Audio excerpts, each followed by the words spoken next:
Assalamualaikum warahmatullahi wabarakatuh. Nama saya Dimas Wahid Fariksi. Di sini saya akan menjelaskan tentang sejarah hukum adat dan adat Melayu sebelum dan sesudah masuk Islam. Hukum adat merupakan sistem hukum tidak tertulis yang berlaku di masyarakat dan diwariskan secara turun-temurun berdasarkan kebiasaan serta tradisi lokal di kawasan Melayu. Hukum adat ini memainkan peran yang penting dalam mengatur kehidupan sosial, politik, dan budaya masyarakat sebelum kedatangan pengaruh agama Islam.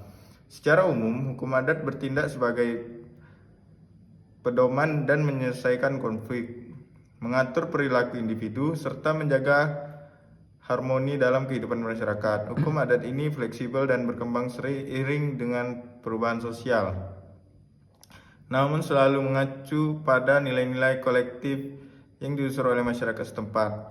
Sebelum kedatangan Islam, adat Melayu dipengaruhi oleh berbagai unsur kebudayaan dan kepercayaan, termasuk animisme, dinamisme, serta pengaruh agama Hindu dan Buddha sudah menyebar luas di wilayah Asia Tenggara, termasuk kawasan Melayu.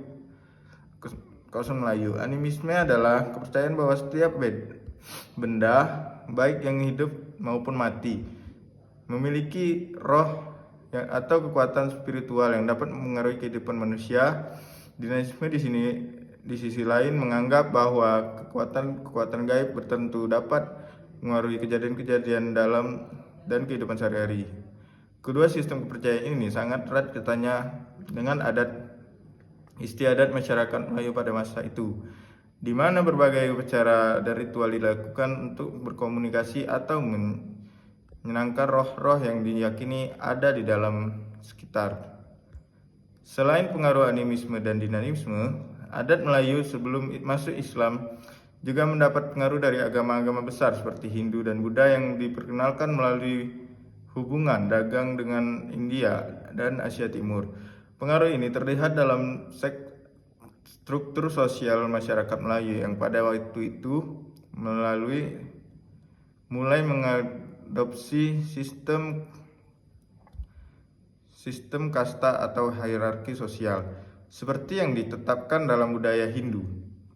Raja atau pemimpin lokal dianggap sebagai perwujudan kekuasaan ilahi, dan mereka memiliki otoritas pernah dalam menentukan hukum yang berlaku di wilayah kekuasaan mereka. Adat Melayu pada masa ini juga mencakup konsep keadilan yang terkait dengan upaya menjaga keseimbangan antara individu dan masyarakat secara keseluruhan.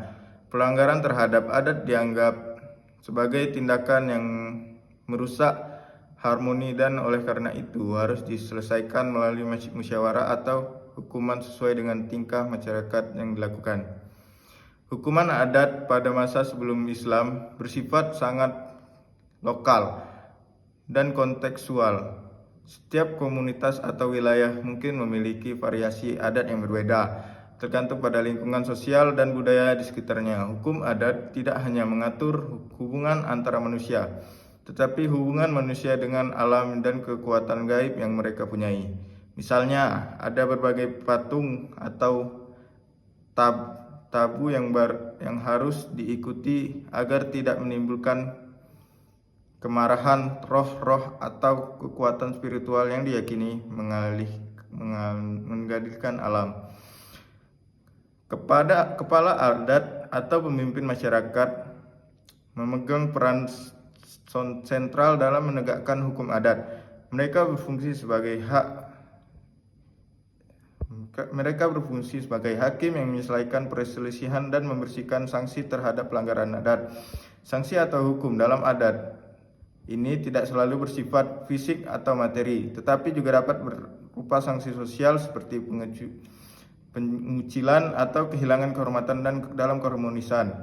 Secara keseluruhan, hukum adat Melayu sebelum Islam sangatlah kompleks dan menyentuh berbagai aspek kehidupan masyarakat. Ia berfungsi tidak hanya sebagai alat untuk menegakkan ketertiban, tetapi juga sebagai sarana untuk memperkuat identitas kolektif dan menjaga keseimbangan antara manusia, alam, dan kekuatan spiritual yang dipercayai.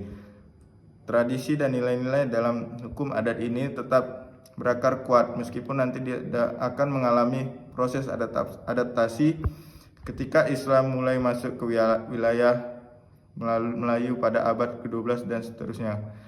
Sekian penjelasan dari saya. Lebih dan kurang mohon maaf. Wassalamualaikum warahmatullahi wabarakatuh.